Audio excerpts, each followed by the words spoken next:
ಹಾಗೂ ಬಾಲು ಇಬ್ರು ಸ್ಕೂಲಿಂದ ಮನೆಗೆ ಬಂದು ನೋಡಿದಾಗ ಅವರ ಮನೆ ಕುಸಿದು ಬಿದ್ದೋಗಿತ್ತು. ಅಲ್ಲಿವರೆಗೂ ಅವರ ತಂದೆ ತಾಯಿ ಇಬ್ರು ಕೂಡ ಹೊಲದಲ್ಲಿ ಕೆಲಸ ಮಾಡ್ತಾ ಇದ್ರು.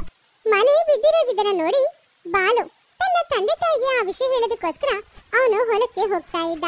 ದೂರದಿಂದಾನೆ ಬಾಲು ಓಡ್ಕೊಂಡು ಬರ್ತಾ ಇರೋದನ್ನ ನೋಡಿ ರಾಜಯ್ಯ ಏನಾಯ್ತು, ಇವನು ಯಾಕೆ ಈ ಸಮಯದಲ್ಲಿ ಹೊಲಕ್ಕೆ ಬರ್ತಾ ಇದ್ದಾನೆ ಅಂತ ಅಂದ್ಕೊಂಡು ಸ್ವಲ್ಪ ಭಯದಿಂದಾನೆ ಅವರು ಹೊಲದೊಳಗಡೆಯಿಂದ ರೋಡಿಗೆ ಬಂದ್ರು.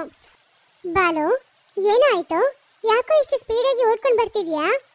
ಅಪ್ಪ ಅದು ಅದು ಏನೋ ಆಯ್ತು, ಬೇಗ ಹೇಳು. ಮಳೆಯಲ್ಲಿ ನಮ್ಮ ಮನೆ ಬಿದ್ದೋಗಿದೆ ಅಪ್ಪ. ಇವಾಗಷ್ಟೇ ನಾನು ಅಕ್ಕ ಸ್ಕೂಲಿಂದ ಮನೆಗೆ ಬಂದು ನೋಡಿದ್ರೆ ಮನೆ ಆವಾಗಲೇ ಬಿದ್ದೋಗಿತ್ತು. ಆ ವಿಷಯನ ಹೇಳೋದಕ್ಕೋಸ್ಕರನೇ ನಾನು ಎಲ್ಲಿಗೆ ಬಂದಿದ್ದು. ಮನೆ ಬಿದ್ದಾಯ್ತು ಅಂತ ಕೇಳಿದ ತಕ್ಷಣ ರಾಜಯ್ಯ ತುಂಬಾನು ಹೆದರ್ಬಿಟ್ಟ. ಇಲ್ಲಿ ನೋಡೆ, ಮನೆ ಬಿದ್ದೈತಂತೆ, ನಾನು ಮನೆಗೆ ಹೋಗ್ತೀನಿ, ನೀನು ಮಗನ್ನ ಕರ್ಕೊಂಡ್ ಬಾ. ಹಾಗೆ ರಾಜಯ್ಯ ಬಾಲನ ಅಲ್ಲೇ ಬಿಟ್ಬಿಟ್ಟು ಮನೆಗೆ ಸ್ಪೀಡ್ ಆಗಿ ಹೋದ. ಆವಾಗ ಸೀತಮ್ಮ ಎಲ್ಲಾನು ಅಲ್ಲೇ ಹಾಕ್ಬಿಟ್ಟು ಬಾಲು ಹತ್ರ ಬಂದು ನಡೆದಿದ್ದೇನು ಅಂತ ತಿಳ್ಕೊಂಡು ಬಾಲನ ಕರ್ಕೊಂಡು ಅವಳು ಮನೆಗೆ ಬಂದ್ಲು. ಮನೆ ಬಿದ್ದೋಗಿರೋದನ್ನ ನೋಡಿ ರಾಜಯ್ಯ ತುಂಬಾನೇ ಬೇಜಾರು ಮಾಡ್ಕೊಂಡ. ಹಿಂದೆ ಬಂದ ಸೀತಾನು ಅದನ್ನ ನೋಡಿ ತಲೆಗೆ ಹೊಡ್ಕೊಂಡು ಅಳ್ತಾ ಇದ್ಲು. ಮಳೆಯಲ್ಲಿ ಎಲ್ರು ಕೂಡ ಒದ್ದೆ ಆಗ್ತಾ ಇದ್ರು. ಇದ್ದಕ್ಕಿದ್ದಂತೆ ಮಕ್ಕಳನ್ನ ಕರ್ಕೊಂಡು ಎಲ್ಲಿಗೆ ಹೋಗೋದು ಅಂತ ರಾಜಯ್ಯನಿಗೆ ಅರ್ಥನೂ ಆಗ್ಲಿಲ್ಲ. ಅದು ಮಾತ್ರವಲ್ಲ, ಅವನ ಹತ್ರ ಸ್ವಲ್ಪ ಹಣನೂ ಇಲ್ಲ. ಅಪ್ಪ, ಹಣದ್ರಿಂದ ಯಾವುದೇ ಪ್ರಯೋಜನ ಇಲ್ಲ ಅಪ್ಪ. ಬಿದ್ದೋಗಿರೋ ಮನೆ ಎದ್ದು ನಿಂತ್ಕೊಳ್ಳುತ್ತಾ ಏನು? ಸ್ಕೂಲ್ ಬಿಟ್ಟು ಬರುವಾಗ ನಾನು ಬಾಲು ಇಬ್ರು ನೋಡಿದ್ವಿ ಅಪ್ಪ. ದಾರಿಯಲ್ಲಿ ದೊಡ್ಡ ದೊಡ್ಡ ಪೈಪ್ಗಳಿವೆ. ಏನು ಕಟ್ಟಡ ಕಟ್ಟೋದಕ್ಕೋಸ್ಕರ ಎಲ್ಲರೂ ತಗೊಂಡ್ ಬಂದು ಇಟ್ಟಿದ್ದಾರೆ. ಈಗ ನಾವು ಅದ್ರಲ್ಲಿ ಹೋಗಿ ಇಟ್ಕೊಳ್ಳೋಣ ಅಪ್ಪ. ಎಷ್ಟೊತ್ತಂತ ಹೀಗೆ ಮಳೆ ನೀರಲ್ಲಿ ನಡೀತಾ ಇರೋದು? ಸರಿ ಅಮ್ಮ ಕೀರ್ತಿ, ಅಮ್ಮನ ತಮ್ಮನ ಕರ್ಕೊಂಡು ನೀನು ಹೋಗು, ನಾನು ಹಿಂದೆನೆ ಬರ್ತೀನಿ. ಹಾಗೆ ಕೀರ್ತಿ ತಮ್ಮ ಹಾಗೂ ತಾಯಿ ಇಬ್ಬರನ್ನ ಕರ್ಕೊಂಡು ಹೋಗಿ ಎಲ್ರು ಆ ಪೈಪ್ ಒಳಗಡೆ ಹೋಗಿ ಕೂತ್ಕೊಂಡಿದ್ರು. ರಾಜಯ್ಯ ಮನೆಯೊಳಗಡೆ ಹೋಗಿ ಅಡಿಗೆ ಮಾಡೋಕೆ ಬೇಕಾಗಿರುವ ಕೆಲವು ಪಾತ್ರೆಗಳನ್ನ ಹೊರಗಡೆ ತಗೊಂಡ್ ಬಂದ. ಆಮೇಲೆ ಮೆಲ್ಲೆ ಮೆಲ್ಲೆ ಸ್ವಲ್ಪ ಬಟ್ಟೆಗಳು ವಸ್ತುಗಳು ಎಲ್ಲನೂ ತಗೊಂಡ್ ಬಂದು ಆ ಪೈಪ್ ಹತ್ರ ಬಂದ. ಸೀತಾ, ಇದನ್ನೆಲ್ಲ ತಗೊಂಡು ಹೋಗಿ ಒಳಗಡೆ ಇಡು. ಮಕ್ಕಳು ಮಳೆಯಲ್ಲಿ ಒದ್ದೆಯಾಗಿದ್ದಾರೆ. ಈ ಬೆಡ್ಶೀಟ್ನ ಅವ್ರಿಗೆ ಹಾಕು. ರೀ, ಪರಿಸ್ಥಿತಿ ನೋಡಿ ಮಕ್ಕಳು ಏನು ಕೇಳ್ತಾ ಇಲ್ಲ ರೀ. ಪಾಪ, ಬೆಳಗ್ಗೆ ಮಕ್ಕಳು ಊಟ ಮಾಡಿದ್ದು ಅವರಿಬ್ರಿಗೂ ಎಷ್ಟು ಹಸುವಾಗ್ತಾ ಇದೆಯೋ ಏನೋ. ಮನೆಯಲ್ಲಿ ಅಡಿಗೆ ಸಾಮಗ್ರಿಗಳು ಸ್ವಲ್ಪ ಇದೆ ಅಲ್ವಾ, ಹಾಗೇನೆ 2 ಇಟ್ಟಿಗೆ ಸ್ವಲ್ಪ ಸೌದೆ ತಗೊಂಡ್ ಬಂದು ಕೊಟ್ರೆ ಮಕ್ಕಳಿಗೆ ಏನಾದ್ರೂ ಅಡಿಗೆ ಮಾಡಿ ಊಟ ಕೊಟ್ಬಿಡ್ತೀನಿ ರೀ. ಸರಿ ಸೀತಾ, ನಾನು ಇವಾಗ ಬಂದೆ. ಹಾಗೆ ರಾಜಯ್ಯ ಬಿದ್ದಿರುವ ಮನೆ ಹತ್ರ ಹೋಗಿ ಅಲ್ಲಿರುವ 4 ಇಟ್ಟಿಗೆ ಹಾಗೂ ಅಲ್ಲೇ ಇರುವ ಸ್ವಲ್ಪ ಕಟ್ಟಿಗೆಗಳನ್ನ ಅವನು ತಗೊಂಡ್ ಬಂದ. ಆದ್ರೆ ಆ ಕಟ್ಟಿಗೆಗಳೆಲ್ಲ ಮಳೆ ನೀರಲ್ಲಿ ಒದ್ದೆಯಾಗಿತ್ತು. ಆದ್ರಿಂದ ಒಲೆ ಕಚ್ಚಕ್ಕೆ ಎಷ್ಟೇ ಪ್ರಯತ್ನ ಪಟ್ಟರು ಕೂಡ ಒಲೆ ಕಚ್ಚಕ್ಕೆ ಆಗ್ತಿರ್ಲಿಲ್ಲ. ಆವಾಗ ಬಾಲು ಪುಸ್ತಕದಿಂದ ಸ್ವಲ್ಪ ಪೇಪರ್ನ ತೆಗೆದು ಅದನ್ನ ಇಟ್ಟು ಒಲೆ ಕಚ್ಚಮ್ಮ ಅಂತ ಹೇಳ್ದ. ಸೀತಾ ಆ ರೀತಿ ಮಾಡಿದಾಗ ಆ ಒಲೆನೂ ಉರಿತಾ ಇತ್ತು. ಹೇಗೋ ಒಂದು ಪಾತ್ರೆಯಲ್ಲಿ ಅನ್ನ ಬಡಿಸಿ ಆ ಅನ್ನದಲ್ಲಿ ಹುಳಿ ನೀರನ್ನ ಹಾಕಿ ಆಮೇಲೆ ಒಗ್ಗರಣೆ ಕೊಟ್ಟು ಪುಳಿಯೋಗರೆ ಮಾಡಿ ಮಕ್ಕಳಿಗೆ ಅದನ್ನ ತಿನ್ನಕ್ಕೂ ಕೊಟ್ರು. ಹಾಗೆ ಮಕ್ಕಳಿಬ್ರು ಅವರ ತಾಯಿ ಮಾಡಿ ಕೊಟ್ಟ ಆಹಾರನ ತಿಂದು ಪೈಪ್ ಒಳಗಡೆ ಮಲಗಿ ನಿದ್ದೆ ಮಾಡಿದ್ರು. ಆವಾಗ ಸೀತಮ್ಮ ಅವರಿಗೆ ಬೆಡ್ಶೀಟ್ನ ಹಾಕಿದ್ರು. ಹಾಗೆ ಮಕ್ಕಳಿಬ್ರು ಮಲಗಿ ನಿದ್ದೆ ಮಾಡ್ತಾ ಇರೋದ್ರಿಂದ ಪಾಪ ರಾಜಯ್ಯನಿಗೂ ಸೀತಮ್ಮನಿಗೂ ಅಲ್ಲಿ ಮಲಗಕ್ಕೆ ಜಾಗ ಇಲ್ಲ. ಆದ್ರಿಂದ ಮಕ್ಕಳನ್ನ ಮಧ್ಯದಲ್ಲಿ ಹಾಕಿ ಆ ಕಡೆ ಒಬ್ಬರು ಈ ಕಡೆ ಒಬ್ಬರು ಕೂತ್ಕೊಂಡಿದ್ರು. ಆದ್ರೆ ರಾತ್ರಿ ಇಡೀ ಅವರಿಬ್ಬರನ್ನ ಸೊಳ್ಳೆ ಅಂತ ತುಂಬಾನು ಕಚ್ತಾ ಇತ್ತು. ಈಗ ಕಷ್ಟಪಟ್ಟು ಅವರಿಬ್ರು ಸ್ವಲ್ಪ ಹೊತ್ತು ನಿದ್ದೆ ಮಾಡಿದ್ರು. ಆಮೇಲೆ ಬೆಳಿಗ್ಗೆ ಬೆಳಕು ಬಂದ ಮೇಲೆ 2 ನಿದ್ದೆಯಿಂದ ಎದ್ರು. ಮಕ್ಕಳೇ, ಅಮ್ಮ ನಾನು ಕೆಲ್ಸಕ್ಕೆ ಹೋಗಿಲ್ಲ ಅಂದ್ರೆ ರಾತ್ರಿಗೆ ಊಟಕ್ಕೆ ಹಣ ಸಿಗಲ್ಲ. ನಾವು ಕೆಲ್ಸಕ್ಕೆ ಹೋಗ್ತೀವಿ, ನೀವು ಮಾತ್ರ ಇಲ್ಲೇ ಇರಿ. ನಾವು ಮಾತ್ರ ಯಾಕಪ್ಪ ಇಲ್ಲಿರ್ಬೇಕು? ನಾವು ಕೂಡ ಸ್ಕೂಲಿಗೆ ಹೋಗ್ಬೇಕಲ್ವಾ? ನೀವು ಹೋದ್ರೆ ಹೇಗಮ್ಮ? ಇಲ್ಲಿರೋ ವಸ್ತುಗಳನ್ನ ಯಾರಾದ್ರೂ ಎತ್ಕೊಂಡು ಹೋದ್ರೆ ಏನ್ ಮಾಡೋದು? ಎತ್ಕೊಂಡು ಹೋಗಕ್ಕೆ ಇಲ್ಲೇನಪ್ಪ ಇದೆ? ಇದನ್ನ ಕೂಡ ಯಾರಾದ್ರೂ ಎತ್ಕೊಂಡು ಹೋಗ್ತಾರಾ? ಹಾಗಲ್ಲಪ್ಪ, ಮನುಷ್ಯರಂತೂ ಇದನ್ನ ತಗೊಂಡು ಹೋಗಲ್ಲ. ಆದ್ರೆ ನಾಯಿನ ಬೆಕ್ಕು ಬಂದು ಎಳ್ದಾಕಿದ್ರೆ ಏನ್ ಮಾಡೋದು? ಈ ವಸ್ತುಗಳು ಕೂಡ ಇಲ್ಲ ಅಂದ್ರೆ ನಾವು ರಾತ್ರಿ ಊಟಕ್ಕೆ ಏನ್ ಮಾಡೋಕ್ಕಾಗುತ್ತೆ ಹೇಳು? ಅದಕ್ಕೆ ಹೇಳ್ತಾ ಇರೋದು, ನನ್ನ ಮಾತು ಕೇಳಿ ನೀವು ಮನೆಯಲ್ಲೇ ಇರಿ, ನಾನು ಅಪ್ಪ ಕೆಲ್ಸಕ್ಕೆ ಹೋಗ್ಬಿಟ್ಟು ಬರ್ತೀವಿ. ಸರಿ ಅಮ್ಮ. ಹಾಗೆ ಬಾಲಕೀರ್ತಿ ಇಬ್ರು ಆ ಪೈಪಲ್ಲೇ ಎದ್ರು. ರಾಜಯ್ಯ ಸೀತಮ್ಮ ಇಬ್ರು ಹೊಲಕ್ಕೆ ಹೋದ್ರು. ಹಗಲಿಡೀ ಹೊಲದಲ್ಲಿ ಕೆಲಸ ಮಾಡಿ ಸಂಜೆ ಮನೆಗೆ ವಾಪಸ್ ಬರುವಾಗ ಮನೆಗೆ ಬೇಕಾಗಿರುವ ಸ್ವಲ್ಪ ಸಾಮಗ್ರಿಗಳನ್ನ ತಗೊಂಡ್ ಬರ್ತಾ ಇದ್ರು. ಹೀಗೆ ಕೆಲವು ದಿನಗಳು ಹೋಯ್ತು. ಹಾಗೆ ಆ ಪೈಪ್ ಒಳಗಡೆನೆ ಅವರು ಇದ್ರು. ಹೀಗಿರುವಾಗ ಒಂದು 4 ದಿನಗಳ ನಂತರ ಅಲ್ಲಿಗೆ ಒಬ್ರು ವ್ಯಕ್ತಿ ಬಂದ್ರು. ಏನಪ್ಪ, ಯಾರ್ ನೀವಲ್ಲ? ಈ ಪೈಪ್ ಒಳಗಡೆ ಏನ್ ಮಾಡ್ತಾ ಇದ್ದೀರಾ? ನೀವು ಉಳ್ಕೊಳ್ಳಕ್ಕೆ ಗೌರ್ಮೆಂಟ್ ಈ ಪೈಪನ್ನ ಇಟ್ಟಿದಾರಾ? ಇಲ್ಲಿ ಒಂದು ಪೈಪ್ ಲೈನ್ ಬರ್ತಾ ಇದೆ, ಅದಕ್ಕೋಸ್ಕರನೇ ಈ ಪೈಪ್ ನ ತಗೊಂಡ್ ಬಂದಿಟ್ಟಿರೋದು. ಎದ್ದೇಳಿ ಎದ್ದೇಳಿ, ಈ ಪೈಪ್ ತೆಗಿಯಕ್ಕೆ ದೊಡ್ಡ ಕ್ರೇನ್ ಬರ್ತಾ ಇದೆ, ಎದ್ದು ಹೋಗಿ. ನಮ್ಮನ್ನ ಕ್ಷಮಿಸ್ಬೇಡಿ, ಇದ್ದಕ್ಕಿದ್ದಂತ ಮಳೆಯಲ್ಲಿ ಮನೆ ಬಿದ್ದೋಯ್ತು. ಎಲ್ಲಿ ಹೋಗೋದು ಅಂತ ಗೊತ್ತಿಲ್ಲದೆ ನಾವು ಈ ಪೈಪ್ ಅಲ್ಲಿ ಬಾಳ್ತಾ ಇದೀವಿ. ಇವಾಗ ನೀವು ಕೂಡ ಇಲ್ಲಿಂದ ಹೋಗಕ್ ಹೇಳಿದ್ರೆ ನಾವು ಮಾತ್ರ ಎಲ್ಲಿಗೆ ಹೋಗಕ್ಕಾಗುತ್ತೆ ಹೇಳಿ? ಅಯ್ಯೋ ಪಾಪ, ಮನೆ ಇಲ್ವಾ ನಿಮ್ಗೆ? ನಿಮ್ಮನ್ನ ನೋಡಿದ್ರೆ ನನಗೆ ಕಷ್ಟ ಆಗ್ತಾ ಇದೆ. ಆದ್ರೆ ಏನ್ ಮಾಡೋದು, ನಾನು ಈ ಪೈಪ್ಗಳನ್ನ ತಗೊಂಡು ಹೋಗ್ಲೇಬೇಕು. ಈ ಪೈಪ್ಗಳಿಲ್ಲ ಅಂದ್ರೆ ಕೆಲಸ ನಡೆಯಲ್ಲ, ಆಮೇಲೆ ನನಗೆ ಪ್ರಾಬ್ಲಮ್ ಆಗುತ್ತೆ. ಪರವಾಗಿಲ್ಲ ಸರ್, ನಮ್ಮಿಂದ ನಿಮಗೆ ಯಾಕೆ ಕಷ್ಟ ಹೇಳಿ? ನಮ್ಮ ಹಣೆ ಬರಹ ಹೇಗಿದೆಯೋ ಹಾಗೇನೆ ನಡೀಲಿ. ಇಷ್ಟು ದಿನ ಇಲ್ಲಿದ್ವಲ್ವಾ, ಅದೇ ಸಾಕು. ಹಾಗೆ ಹೇಳಿ ಅವರಿಬ್ರು ಹೋಗಿ ಮನೇಲಿರುವ ವಸ್ತುಗಳನ್ನ ಹೊರಗಡೆ ತಗೊಂಡ್ ಬಂದಿಟ್ರು. ಅವರ ಪರಿಸ್ಥಿತಿಯನ್ನ ನೋಡಿ ಆ ಗೌರ್ಮೆಂಟ್ ಅಧಿಕಾರಿಗೆ ತುಂಬಾನು ಪಾಪ ಅನ್ನಿಸ್ತು. ಇಲ್ಲಿ ನೋಡಿ, ಇಲ್ಲಿ ಇಷ್ಟು ಪೈಪ್ಗಳು ಇದೆ ಅಲ್ವಾ, ನೀವು ಉಳ್ಕೊಂಡಿರೋ ಪೈಪನ್ನ ನಾನು ಲಾಸ್ಟ್ಗೆ ತಗೊಂಡು ಹೋಗ್ತೀನಿ. ಅಲ್ಲಿವರೆಗೂ ನೀವು ಅದರಲ್ಲೇ ಇರ್ಬೋದು. ಆದ್ರೆ ಸ್ವಲ್ಪ ದಿನ ಮಾತ್ರ, ಬೇಗ ಬೇರೆ ಏನಾದ್ರೂ ಹುಡ್ಕೊಳ್ಳಿ, ಇಲ್ಲಾಂದ್ರೆ ನನಗೆ ಬೇರೆ ದಾರಿ ಇಲ್ಲ. ತುಂಬಾ ಧನ್ಯವಾದ ಸರ್. ಆವಾಗ ರಾಜಯ್ಯ ಆ ಅಧಿಕಾರಿಯ ಕಾಲಿಗೆ ಬಿದ್ದ. ಆ ಕಾಲಿಗೆ ಬಿದ್ದ ರಾಜಯ್ಯನನ್ನ ಅವರು ಎಪ್ಸಿ, ನನ್ನಿಂದ ಆದಷ್ಟು ಏನೋ ನಾನು ಮಾಡ್ದೆ, ಆದ್ರೆ ಆದಷ್ಟು ಬೇಗ ನೀವು ಈ ಪೈಪನ್ನ ಖಾಲಿ ಮಾಡಿ ಹೋಗ್ಬಿಡಿ ಅಂತ ಹೇಳಿದ್ರು. ಆಮೇಲೆ ಉಳಿದಿರುವ ಪೈಪ್ಗಳನ್ನ ಅವರು ಅಲ್ಲಿಂದ ಎತ್ಕೊಂಡು ಹೋದ್ರು. ಇನ್ನು 2 ದಿನಗಳು ಮಾತ್ರ ನಾವಿಲ್ಲಿ ಇರಕ್ಕಾಗುತ್ತೆ, ಅಷ್ಟಲ್ಲಿ ಏನಾದ್ರೂ ಮಾಡ್ಬೇಕು ಅಂತ ಅವರಿಬ್ರು ಅಂದ್ಕೊಂಡ್ರು.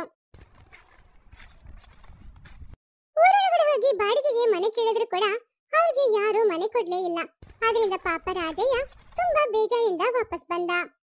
ಅಪ್ಪ, ನಮಗ್ ಮನೆ ಇಲ್ಲ, ಆದ್ರೆ ಮನೆ ಇದ್ದ ಜಾಗ ಇದೆ ಅಲ್ವಾ, ಅಲ್ಲಿಂದ ಯಾರು ನಮ್ಮನ್ನ ಬೆರ್ಸಕ್ ಆಗಲ್ಲ ಅಲ್ವಾ ಅಪ್ಪ? ನಾವು ದೊಡ್ಡ ಮನೇಲಿ ಇರ್ಬೇಕಂತ ಏನು ಅವಶ್ಯಕತೆ ಇಲ್ಲ ಅಪ್ಪ.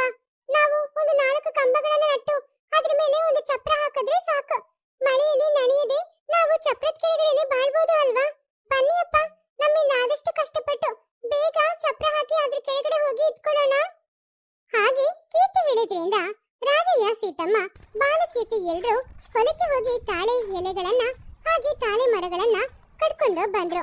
ಆ ತಾಳೆ ಮರಗಳನ್ನ ಹಿಡಿದಕ್ಕೋಸ್ಕರ ಹಳ್ಳಗಳನ್ನ ತೋಡ್ತಾ ಇದ್ದಾಗ ಈ ಕಡೆ ರಾಜಯ್ಯ, ಸೀತಮ್ಮ ಇಬ್ರು ಚಪ್ರನ ಮೇಲೆ ಕಟ್ತಾ ಇದ್ರು. ಹಾಗೆ ಸಂಜೆ ಸಮಯದೊಳಗಡೆ ಅವರಿಂದ ಆದಷ್ಟು ಕಷ್ಟಪಟ್ಟು ಅವರು ಎಲ್ರೂ ಸೇರಿ ಒಂದು ಚಪ್ರ ಕಟ್ಟಿದ್ರು. ಈಗಾಗಲೇ ಮಕ್ಕಳು ತುಂಬಾನೇ ಸುಸ್ತಾಗಿರೋದ್ರಿಂದ ಸೀತಮ್ಮ ಕೆಳಗಡೆ ಒಲೆನ ಇಟ್ಟು ಮಕ್ಕಳಿಗೋಸ್ಕರ ಅಡಿಗೆನು ಮಾಡಿಕೊಟ್ಟು ಇನ್ನೆಲ್ಲ ಒಳ್ಳೆದೇ ಅಡಿಬೇಕು ಅಂತ ಅನ್ಕೊಂಡ್ರು.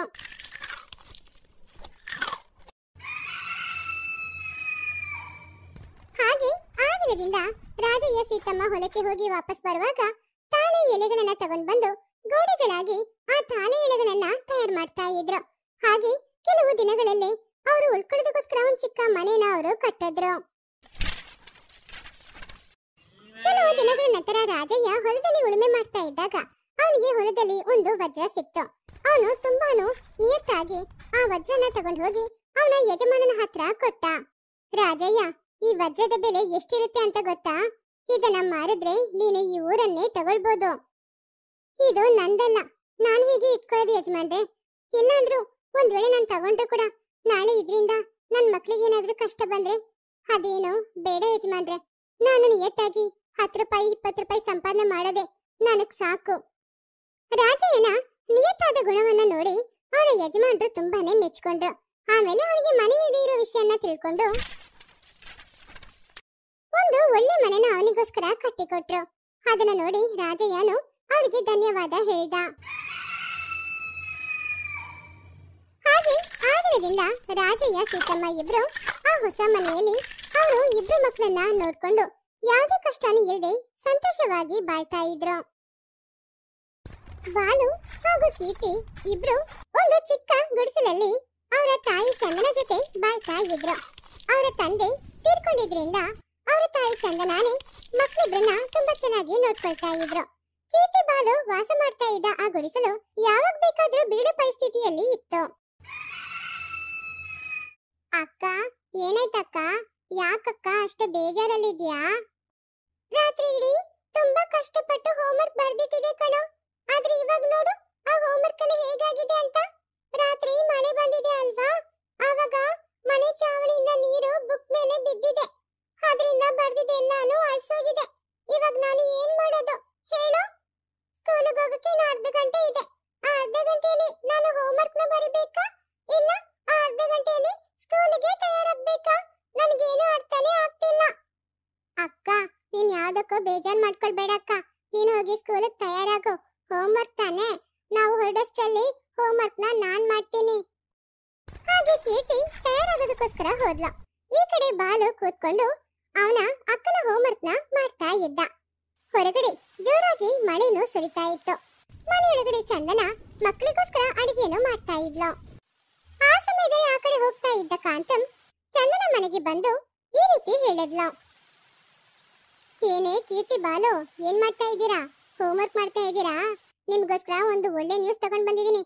ನಿಮಗ್ ಮಾತ್ರ ಅಲ್ಲ, ಸ್ಕೂಲಿಗೆ ಹೋಗೋ ಎಲ್ಲಾ ಮಕ್ಳಿಗೂ ಕೂಡ ಇದು ಒಳ್ಳೆ ನ್ಯೂಸೇ. ಹೌದಾ? ಅಂತ ಒಳ್ಳೆ ನ್ಯೂಸ್ ಏನ್ ಆಂಟಿ? ಏನಾ? ಇವತ್ತಿಂದ ನಿಮ್ ಸ್ಕೂಲಿಗೆ ರಜೆ ಕಣೋ. ಇವತ್ತಿಂದ 3 ವಾರದ ತನಕ ಮಳೆಯಿಂದ ನಿಮಗೆ ರಜೆ ಕೊಟ್ಟಿದ್ದಾರೆ. ಇದನ್ನ ನಾನಾಗಿ ಏನು ಹೇಳ್ತಾ ಇಲ್ಲ. ನಾನು ನಿಮ್ ಸ್ಕೂಲಿಗೆ ಹೋಗಿದ್ದೆ. ಅಲ್ಲಿ ನಿಮ್ಮ ಪ್ರಿನ್ಸಿಪಾಲ್ ನನ್ನ ಹತ್ರ ಹೇಳಿ ನಿಮ್ಮ ಹತ್ರ ಹೇಳಿ ಹೇಳಿದ್ರು. ಹಾಗೆ ಕಾಂತಂ ಹೇಳಿದ್ದನ್ನ ಕೇಳಿ ಬಾಲಕೀರ್ತಿ ಇಬ್ರು ತುಂಬಾನೇ ಸಂತೋಷ ಪಟ್ರು. ಹಾಗೆ ಕಾಂತಂ ಅವರಿಗೆ ಆ ವಿಷಯನ ಹೇಳಿ ಅಲ್ಲಿಂದ ಅವಳ ಮನೆಗೆ ಹೋದ್ಲು. ಆಮೇಲೆ ಬಾಲಕೀರ್ತಿ ಸ್ಕೂಲಿಗೆ ರಜೆ ಅನ್ನೋದ್ರಿಂದ ತುಂಬಾನು ಸಂತೋಷವಾಗಿದ್ರು. ಆದ್ರೆ ಪಾಪ ಚಂದನ ಮಾತ್ರ ತುಂಬಾನೇ ಬೇಜಾರ್ ಮಾಡ್ಕೊಳ್ತಿದ್ಲು. ಯಾಕಮ್ಮ, ನಾವ್ ಮನೇಲಿರೋದ್ರಲ್ಲಿ ನಿನಗೆ ಇಷ್ಟ ಇಲ್ವಾ? ಯಾಕೆ ನೀನ್ ಬೇಜಾರ್ ಮಾಡ್ಕೊಳ್ತಿದ್ಯಾ? ಹಾಗಲ್ಲ ಕಣೋ, ನೀವು ಸ್ಕೂಲಿಗೆ ಹೋದ್ರೆ ಅಲ್ಲಿ ನಿಮ್ಗೆ ಆಹಾರ ಕೊಡ್ತಾರೆ. ಮನೇಲಂದ್ರೆ ನನ್ನಿಂದ ಬರೀ ಗಂಜಿ ಮಾತ್ರ ಕೊಡಕ್ಕಾಗೋದು. ಅಲ್ಲಿ ಆರೋಗ್ಯವಾದ ಆಹಾರ, ತುಂಬಾ ರುಚಿಯಾಗಿರುವ ಆಹಾರನ ಕೊಡ್ತಾರೆ ಅಲ್ವಾ? ಆದ್ರೆ ನಾನ್ ಕೊಡೋದು ಬರೀ ಗಂಜಿ ಮಾತ್ರ. ಅದಕ್ಕೆ ನಾನು ತುಂಬಾ ಬೇಜಾರಲ್ಲಿದ್ದೀನಿ. ಹಾಗೆ ಚಂದನ ಅವಳ ಕಷ್ಟನ ಅವಳ ಮಕ್ಕಳ ಹತ್ರ ಹೇಳಿದ್ಲು. ಅರೆ, ಅದಕ್ಕೇನಂತೆ ಅಮ್ಮ? ನೀನ್ ಏನ್ ಕೊಟ್ರು ಕೂಡ ನಾನು ತಮ್ಮ ಇಬ್ರು ಏನು ಹೇಳಲ್ಲ ಅಲ್ವಾ? ನೀನ್ ಗಂಜಿ ಕೊಟ್ರು ಕೂಡ ನಾವು ಕುಡಿತೀವಮ್ಮ. ಗಂಜಿ ಕುಡಿಯೋದ್ರಲ್ಲಿ ನನಗೂ ಸರಿ ತಮ್ಮನಿಗೂ ಸರಿ ಯಾವುದೇ ತೊಂದರೆನೂ ಇಲ್ಲ. ನಾವು ಇಷ್ಟಪಟ್ಟೆ ಕುಡಿತೀವಮ್ಮ. ನಿಮ್ಮಂತ ಮಕ್ಕಳು ಸಿಕ್ಕಿದ್ದಕ್ಕೆ ಆ ದೇವರಿಗೆ ನಾನು ಧನ್ಯವಾದ ಹೇಳ್ಬೇಕಮ್ಮ. ಹಾಗೆ ಚಂದನ, ಕೀರ್ತಿ, ಬಾಲು 3 ಜನ ಗಂಜಿ ಮಾಡಿ ಕುಡಿದ್ರು. ಹೊರಗಡೆ ಮಳೆ ಅಂತೂ ತುಂಬಾ ಜೋರಾಗಿ ಹೊಡಿತಾ ಇತ್ತು. ಕೀರ್ತಿ, ಬಾಲು ಇಬ್ರು ಕೂತ್ಕೊಂಡು ಹಾಯಾಗಿ ಟಿವಿ ನೋಡ್ತಾ ಇದ್ರು. ಅಕ್ಕ, ಇದ್ದಕ್ಕಿದ್ದಂತೆ ಸ್ಕೂಲ್ಗೆ ರಜೆ ಕೊಡ್ತಾರೆ ಅಂತ ನಾನು ಅನ್ಕೊಂಡಿರ್ಲಿಲ್ಲ. ನನ್ಗಂತೂ ತುಂಬಾ ಖುಷಿ ಆಗ್ತಾ ಇದೆ. ಹೌದು, ನಾನ್ ಕೂಡ ಕನ್ಸಲ್ಲೂ ಅನ್ಕೊಂಡಿಲ್ಲ ಕಣೋ, ಈ ರೀತಿ ಇದ್ದಕ್ಕಿದ್ದಂತೆ ರಜೆ ಸಿಗುತ್ತೆ ಅಂತ. ನಾವು ಮಿಸ್ ಆಗಿರೋ ಕಾರ್ಟೂನ್ ಎಲ್ಲಾನು ನೋಡ್ಬೋದು. ಅದೇ ರೀತಿ ನಾವು ಮಿಸ್ ಮಾಡ್ಕೊಂಡ ಆಟ ಎಲ್ಲಾನು ಇಬ್ರು ಸೇರಿನ ಆಡ್ಬೋದು. ಹಾಗೆ ಕೀರ್ತಿ, ಬಾಲು ಇಬ್ರು ಸಂತೋಷವಾಗಿ ಕಾರ್ಟೂನ್ನ ನೋಡ್ತಾ ಇದ್ರು. ಆವಾಗ ಇದ್ದಕ್ಕಿದ್ದಂತೆ ಕರೆಂಟ್ ಹೋಗ್ಬಿಡ್ತು. ಮನೆ ಇಡೀ ತುಂಬಾನು ಕತ್ಲಾಯ್ತು. ಅಯ್ಯಯ್ಯೋ, ಕರೆಂಟ್ ಹೋಯ್ತಾ? ಇವಾಗಷ್ಟೇ ನಾನು ಅನ್ಕೊಂಡಿದ್ದೆ, ಏನಪ್ಪಾ ಗಾಳಿ ಮಳೆ ಹೊಡಿತಾ ಇದೆ, ಇನ್ನು ಕರೆಂಟ್ ತೆಗಿಲಿಲ್ವಲ್ಲ ಅಂತ. ಅಷ್ಟ್ ಬೇಗ ಇದ್ದ ಕರೆಂಟನು ಹೋಯ್ತು. ಹಗ್ಲಲ್ಲೇ ಯಾಕಮ್ಮ ಇಷ್ಟು ಕತ್ಲಾಗಿದೆ? ಬಾಲು, ಇದು ಮಳೆಗಾಲ ಅಲ್ವಾ? ಮಳೆಗಾಲದಲ್ಲಿ ಹಾಗೇನೇ ಇರುತ್ತೆ ಕಣೋ. ಹಾಗೆ ರಜೆಯ ಮೊದಲನೇ ದಿನ ಬಾಲಕೀರ್ತಿ ಇಬ್ರು ಅವರ ಮನೆಯಲ್ಲಿ ತುಂಬಾನೇ ಸಂತೋಷವಾಗಿದ್ರು. ಗಂಟೆಗೂ ಮಳೆ ತುಂಬಾ ಜೋರಾಗ್ತಾನೆ ಇತ್ತು. ಮರುದಿನ ಬೆಳಗ್ಗೆ ಕೀರ್ತಿ, ಬಾಲು ಇಬ್ರು ನಿದ್ದೆಯಿಂದ ಎದ್ದು ನೋಡಿದಾಗ ಅವರ ಮನೆ ಮುಂದ್ಗಡೆ ಇದ್ದ ಖಾಲಿ ಸ್ಥಳದಲ್ಲಿ ನೀರು ತುಂಬಿ ಹೋಗಿತ್ತು. ಅಕ್ಕ ಅಕ್ಕ, ಬಾ, ನಮ್ಮ ಮನೆ ಹತ್ರ ನದಿ ಬಂದಿದೆ. ಏನು ಹೇಳ್ತಾ ಇದೀಯಾ? ಮನೆ ಹತ್ರ ನದಿ ಹೇಗೋ ಬರುತ್ತೆ? ಅಕ್ಕ, ನನ್ ಮಾತನ್ನ ನಂಬಕ್ಕಾಗ್ಲಿಲ್ಲ ಅಂದ್ರೆ ನೀನೇ ಸ್ವಲ್ಪ ಹೊರಗಡೆ ಬಂದು ನೋಡಕ್ಕ. ನಮ್ಮ ಮನೆ ಹತ್ರ ನಿಜವಾಗ್ಲೂ ನದಿ ಬಂದಿದೆ. ಹಾಗೆ ಕೀರ್ತಿ ಎದ್ದು ಹೊರಗಡೆ ಬಂದು ನೋಡಿದ್ಲು. ಆವಾಗ ಮನೆ ಮುಂದ್ಗಡೆ ಇದ್ದ ಖಾಲಿ ಸ್ಥಳ ನೀರಿಂದ ತುಂಬಿ ಹೋಗಿತ್ತು. ಅದು ನಿಜವಾಗ್ಲೂ ನೋಡಕ್ಕೆ ಒಂದು ನದಿ ತರನೇ ಕಾಣಿಸ್ತಿತ್ತು. ಬಾಲು, ನೀನ್ ಹೇಳಿದ ನಿಜಾನೇ, ನಮ್ಮ ಮನೆ ಹತ್ರ ನದಿ ಬಂದಿದೆ ಕಣೋ. ತುಂಬಾ ಚೆನ್ನಾಗಿದೆ ಅಲ್ವಾ? ಇನ್ನು ಈ ಮಳೆಗಾಲದಲ್ಲಿ ಏನೆಲ್ಲ ನೋಡ್ಬೇಕು ಏನೋ. ಇನ್ನೊಂದ್ ಕಡೆ ಚಂದನ ಗಂಜಿ ಮಾಡೋದಕ್ಕೋಸ್ಕರ ಅಡಿಗೆ ಮನೆಯೊಳಗಡೆ ಬಂದು ನೋಡಿದ್ಲು. ಆವಾಗ ಮನೆ ಚಾವಣಿಯಿಂದ ನೀರೆಲ್ಲ ಆ ಅಕ್ಕಿ ಮೂಟೆ ಮೇಲೆ ಬಿದ್ದು ಪಾಪ ಆ ಅಕ್ಕಿ ಎಲ್ಲ ನೀರಲ್ಲಿ ಒದ್ದೆಯಾಗಿತ್ತು. ಅಮ್ಮ, ತುಂಬಾ ಹಸ್ವಾಗ್ತಾ ಇದಮ್ಮ. ನನ್ಗೂ ತಮ್ಮನ್ಗೂ ಸ್ವಲ್ಪ ಗಂಜಿ ಮಾಡಿ ಕೊಡ್ತೀಯಾ? ಇನ್ನೆಲ್ಲಿಂದ ಮಾಡೋದು ಗಂಜಿ? ಮಳೆ ನೀರಲ್ಲಿ ನಾನು ಗಂಜಿಗೋಸ್ಕರ ಇಟ್ಟಿದ್ದ ಅಕ್ಕಿ ಧಾನ್ಯ ಎಲ್ಲಾನು ಒದ್ದೆಯಾಗಿ ಹಾಳಾಗಿದೆ. ಇವಾಗ ಅದನ್ನ ಇಟ್ಕೊಂಡು ಗಂಜಿನೂ ಮಾಡಕ್ಕಾಗಲ್ಲ. ಈ ಮಳೆಗಾಲದಲ್ಲಿ ನಾವು ಏನ್ ಮಾಡ್ತೀವೋ ಏನೋ. ಆ ದೇವ್ರು ಯಾಕೆ ನಮಗ್ ಮಾತ್ರ ಇಷ್ಟು ಕಷ್ಟ ಕೊಡ್ತಾ ಇದ್ದಾನೆ, ನನಗೇನು ಅರ್ಥನೇ ಆಗ್ತಿಲ್ಲ. ಹಾಗಂತ ಚಂದನ ತುಂಬಾನು ಬೇಜಾರ್ ಮಾಡ್ಕೊಳ್ತಾ ಇದ್ಲು. ಆವಾಗ ಅವಳಿಗೊಂದು ಯೋಚನೆ ಬಂತು. ತಕ್ಷಣ ಅವಳು ಮನೆಯಿಂದ ಹೊರಗಡೆ ಬಂದು ಆ ನೀರಿನಲ್ಲಿ ಈಜೊಡ್ಕೊಂಡು ಪಕ್ಕದಲ್ಲಿರುವ ಕಾಂತಮ್ಮನ ಮನೆಗೆ ಹೋದ್ಲು. ನಾವೆಲ್ಲರೂ ಒಬ್ರ ಮನೆಗೆ ಇನ್ನೊಬ್ರು ಹೋಗ್ಬೇಕಂದ್ರೆ ನಡ್ಕೊಂಡು ಹೋಗೋದು ಅಭ್ಯಾಸ, ಆದ್ರೆ ಇವಾಗ ಈಜೊಡ್ಕೊಂಡು ಬರ್ಬೇಕಾಗ್ತಿದೆ. ಸರಿ ಹೇಳು, ಏನ್ ವಿಷಯ ಇಲ್ಲಿಗೆ ಬಂದಿದೀಯಾ? ಅದು ನನಗೊಂದು ಸಹಾಯ ಆಗ್ಬೇಕಿತ್ತು. ನಾನು ಗಂಜಿ ಮಾಡೋದಕ್ಕೋಸ್ಕರ ಮನೇಲಿ ಅಕ್ಕಿ ಇಟ್ಟಿದ್ದೆ, ಆದ್ರೆ ಈ ಮಳೆ ನೀರಲ್ಲಿ ಅಕ್ಕಿ ಎಲ್ಲ ಒದ್ದೆಯಾಗಿ ಹಾಳಾಗೋಯ್ತು. ಇವಾಗ ಆ ಅಕ್ಕಿಯಲ್ಲಿ ನನ್ನಿಂದ ಗಂಜಿ ಮಾಡೋಕ್ಕೂ ಆಗಲ್ಲ ಅಲ್ವಾ? ಅದಕ್ಕೆ ನೀನು ದೊಡ್ಡ ಮನಸ್ಸು ಮಾಡಿ ಒಂದು 10 ದಿನಕ್ಕೆ ನನಗೆ ಸರಿ ಹೋಗೋ ಥರ ಅಕ್ಕಿ ಕೊಟ್ರೆ ನೀನು ಮಾಡಿದ ಸಹಾಯನ ನಾನು ಯಾವಾಗಲೂ ಮರೆಯಲ್ಲ. ಅಷ್ಟೇ ತಾನೇ, ಇರು ತಗೊಂಡು ಬಂದು ಕೊಡ್ತೀನಿ. ಹಾಗಂತ ಕಾಂತಮ್ಮ ಅವಳ ಮನೆಯೊಳಗಡೆ ಹೋದ್ಲು. ಆವಾಗ ಕಾಂತಮ್ಮನ ಅತ್ತೆಯಾದ ಸುಬ್ಬಮ್ಮ ಅವಳ ಹತ್ರ ಈ ರೀತಿ ಹೇಳಿದ್ರು. ಏನ್ ಕಾಂತಮ್ಮ, ಅವಳು ಬಂದು ಅಕ್ಕಿ ಕೇಳ್ತಾ ಇದ್ದಾಳೆ ಅಂತ ನೀನು ಅಕ್ಕಿ ಕೊಡ್ತೀನಿ ಅಂತ ಹೇಳ್ತಾ ಇದೀಯಾ? ಹೊರಗಡೆ ನೋಡಿದ್ಯಾ ಮಳೆ ಹೇಗೆ ಹೊಡಿತಾ ಇದೆ ಅಂತ? ಹೊರಗಡೆ ಯಾವುದೇ ಅಂಗಡಿಗಳು ಕೂಡ ತೆರೆದಿಲ್ಲ. ನೀನು ಅವಳಿಗೆ ಅಕ್ಕಿ ಕೊಡ್ತೀನಿ ಅಂತ ಹೇಳಿದ್ರೆ ನಾವೇನ್ ಮಾಡೋದು? 10 ದಿನಕ್ಕೆ ಅಕ್ಕಿ ಕೊಟ್ರೆ ನಮ್ಮಲ್ಲಿ ಅಕ್ಕಿ ಕಡಿಮೆ ಆಗಲ್ವಾ? ಆಮೇಲೆ ಅಕ್ಕಿ ಖಾಲಿ ಆದ್ರೆ ನಾವೇನು ಹಸಿಯಿಂದ ಕುತ್ಕೋಬೇಕಾ? ಹಾಗಂತ ಸುಬ್ಬಮ್ಮ ಕಾಂತಮ್ಮನ ಹತ್ರ ಹೇಳಿದಾಗ ಅದನ್ನೆಲ್ಲ ಕೇಳಿಸ್ಕೊಳ್ತಾ ಇದ್ದ ಚಂದನ ಅಲ್ಲಿಂದ ವಾಪಸ್ ಅವಳ ಮನೆಗೆ ಹೊರಟ್ಲು. ಅಮ್ಮ, ಅಕ್ಕಿ ತಗೊಂಡ್ ಬಂದೆ ಅಮ್ಮ. ಕಾಂತಮ್ಮ ಆಂಟಿ ನಮಗೋಸ್ಕರ ಅಕ್ಕಿ ಕೊಟ್ರ ಅಮ್ಮ? ಇಲ್ಲಪ್ಪ, ಯಾರು ನಮಗೆ ಸಹಾಯ ಮಾಡಕ್ಕೆ ತಯಾರಾಗಿಲ್ಲ. ಹಾಗಂತ ಹೇಳಿ ಚಂದನ ಅಳ್ತಾ ಇದ್ಲು. ಪಾಪ ಕೀರ್ತಿ ಬಾಲು ಇಬ್ರು ಕೂಡ ಹಸುವಲ್ಲಿ ತುಂಬಾನೇ ಒದ್ದಾಡ್ತಾ ಇದ್ರು. ಹಾಗೆ ಅವರು ಏನ್ ಮಾಡೋದು ಅಂತ ಅರ್ಥ ಆಗದೆ ಮನೆ ಹೊರಗಡೆ ಬಂದ ಅಂಗಳದಲ್ಲಿ ಕೂತ್ಕೊಂಡು ಅಲ್ಲಿದ್ದ ನೀರನ್ನ ನೋಡ್ತಾ ಇದ್ರು. ಹಾಗೆ ಮಕ್ಕಳಿಬ್ರು ಸುಮಾರು ಹೊತ್ತು ಮನೆ ಹೊರಗಡೆ ಇದ್ದ ಆ ನೀರನ್ನೇ ನೋಡ್ತಾ ಇದ್ರು. ಹೀಗಿರುವಾಗ ಮನೆ ಒಳಗಡೆ ಚಂದನ ಅವಳ ಮನ್ಸಲ್ಲಿ ಈ ರೀತಿ ಅಂದ್ಕೊಳ್ತಿದ್ಲು. ಅಯ್ಯೋ ದೇವ್ರೆ, ಅಕ್ಕಿನೂ ಈ ರೀತಿ ಆಯ್ತು. ಮಕ್ಕಳು ಪಾಪ ಹಸು ತಡ್ಕೊಂಡು ಹೋಗಿ ಕೂತ್ಕೊಂಡಿದ್ದಾರೆ. ನಾನೊಬ್ಳು ಸರಿಯಾದ ತಾಯಿನೇ ಅಲ್ಲ. ನನ್ನ ಮಕ್ಕಳಿಗೆ ಹೊಟ್ಟೆ ತುಂಬ ನನ್ನಿಂದ ಊಟನೂ ಹಾಕಕ್ಕಾಗ್ತಿಲ್ಲ. ಹಾಗಂತ ಚಂದನ ದೇವ್ರ ಹತ್ರ ಬೇಡ್ಕೊಂಡಿದ್ಲು. ಆವಾಗ ಮನೆ ಹೊರಗಡೆ ಕೂತ್ಕೊಂಡಿದ್ದ ಬಾಲು ಆ ನೀರಲ್ಲಿ ಮೀನುಗಳು ಇರೋದನ್ನ ನೋಡ್ದ. ಅಕ್ಕ ಅಕ್ಕ, ಅಲ್ಲಿ ನೋಡು, ಅಲ್ಲಿ ನೀರಿದೆ ಅಲ್ವಾ, ಅದರಲ್ಲಿ ಸುಮಾರು ಮೀನುಗಳಿದೆ. ಅದನ್ನ ನೋಡಿದ್ಯಾ? ಹೌದ್ ಕಣೋ, ನಾನು ಕೂಡ ನೋಡ್ದೆ. ಸುಮಾರು ದೊಡ್ಡ ದೊಡ್ಡ ಮೀನುಗಳಿದೆ. ಇದು ನೋಡುವಾಗ ನನಗೊಂದು ಐಡಿಯಾ ಬರ್ತಿದೆ. ನಮ್ಮ ಮನೇಲಿ ಒಂದು ಹಳೆ ಬಲೆ ಇದೆ ಅಲ್ವಾ, ಆ ಬಲೆನ ಹಾಕಿ ಮೀನು ಹಿಡಿದು ಅಮ್ಮನ ಹತ್ರ ತಗೊಂಡು ಹೋಗಿ ಕೊಡಲ್ವಾ? ಸರಿ ಅಕ್ಕ, ಆವಾಗ ಮೀನ್ನ ಫ್ರೈ ಮಾಡಿ ಅಮ್ಮ ನಮ್ಗೆ ತಿನ್ನೋಕ್ಕೋಸ್ಕರ ಕೊಡ್ತಾರೆ ಅಲ್ವಾ? ಹಾಗೇನಾದ್ರೆ ನಮ್ಮ ಹಸುನ ನಾವು ತೀರಿಸ್ಕೊಳ್ಬಹುದು. ಹಾಗೆ ಕೀರ್ತಿ ಬಾಲು ಇಬ್ರು ಒಂದು ಬಲೆ ತಗೊಂಡು ಬಂದು ಆ ನೀರಿನಲ್ಲಿ ಬಲೆ ಹಾಕಿ ಮೀನ್ ಹಿಡಿದ್ರು. ಹಾಗೆ ಹಿಡಿದ ಮೀನನ್ನ ಬುಟ್ಟಿಯಲ್ಲಿ ಹಾಕೊಂಡು ತಗೊಂಡೋಗಿ ಚಂದನ ಹತ್ರ ಕೊಟ್ರು. ಅಮ್ಮ ಅಮ್ಮ, ನಮ್ಮ ಮನೆ ಮುಂದ್ಗಡೆ ಒಂದು ನದಿ ಇದೆ ಅಲ್ವಾ, ಅದೇಮ್ಮ ಕಾಣಿಸ್ತಾ ಇದೆ ನೀರು. ಅದರಲ್ಲಿ ಸುಮಾರು ಮೀನುಗಳಿತ್ತಮ್ಮ, ಅದಕ್ಕೆ ಬಲೆ ಹಾಕಿ ಹಿಡ್ಕೊಂಡು ತಗೊಂಡ್ಬಂದಿದ್ದೀವಿ. ಈ ಮೀನನ್ನ ಫ್ರೈ ಮಾಡಮ್ಮ, ನಾವ್ ಇದನ್ನ ತಿಂದು ಹಸು ತೀರಿಸ್ಕೊಳ್ಬಹುದು. ಹಾಗೆ ಕೀರ್ತಿ ತಗೊಂಡ್ ಬಂದ ಮೀನನ್ನ ಚಂದನ ಮೊದಲು ಕ್ಲೀನ್ ಮಾಡಿ ಆಮೇಲೆ ಮನೆಯಲ್ಲಿರುವ ವಸ್ತುಗಳನ್ನ ಉಪಯೋಗ ಮಾಡಿ ಅದನ್ನ ಫ್ರೈ ಮಾಡಿದ್ಲು. ಹಾಗೆ ಫ್ರೈ ಮಾಡಿದ ಮೀನುಗಳನ್ನ ಕೀರ್ತಿ ಬಾಲು ಚಂದನ 3 ಜನ ತಿಂದು ಹಸುವನ್ನ ತೀರಿಸ್ಕೊಂಡ್ರು. ಹಾಗೆ ಮಳೆ ಬರ್ತಾ ಇದ್ದ ಅಷ್ಟು ದಿನಾನು ಕೀರ್ತಿ ಬಾಲು ಹಾಗೂ ಚಂದನ ಆ ನದಿಯಲ್ಲಿರುವ ಮೀನುಗಳನ್ನು ಹಿಡಿದು ಫ್ರೈ ಮಾಡಿ ಅದನ್ನು ತಿಂದು ಅವರ ಹಸುವನ್ನ ತೀರಿಸ್ಕೊಳ್ತಿದ್ರು.